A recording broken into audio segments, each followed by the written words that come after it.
லஞ்சம் மற்றும் போதைப் பொருட்களால் தமிழகம் சீரழிந்துள்ளதாக மத்திய இணையமைச்சர் எல் முருகன் குற்றம் சாட்டியுள்ளார். நீலகிரி மாவட்டம் உதகையில் செய்தியாளர்களை சந்தித்த அவர் திமுக அரசை பொதுமக்கள் வீட்டிற்கு அனுப்பும் நாள் நெருங்கிவிட்டதாகவும் தெரிவித்தார்.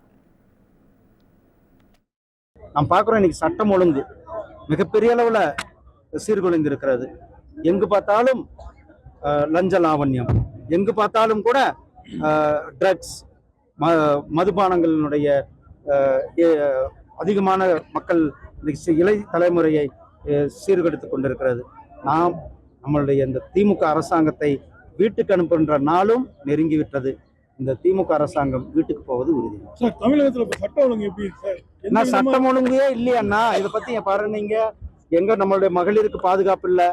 நாம் போலீஸ் ஸ்டேஷன்ல கம்ப்ளைண்ட் கொடுக்க போறவங்களுக்கு பாதுகாப்பு இல்லை. கம்ப்ளைண்ட் கொடுக்கறவங்க தாக்கப்படுறாங்க, அவர்கள் கொல்லப்படுகிறார்கள். கர்ப்பிணி, திருத்தணியில ஒரு கர்ப்பிணி கம்ப்ளைண்ட் கொடுக்க போய் அவர்கள் மேல ஒரு தாக்குதல் நடந்திருக்கிறது.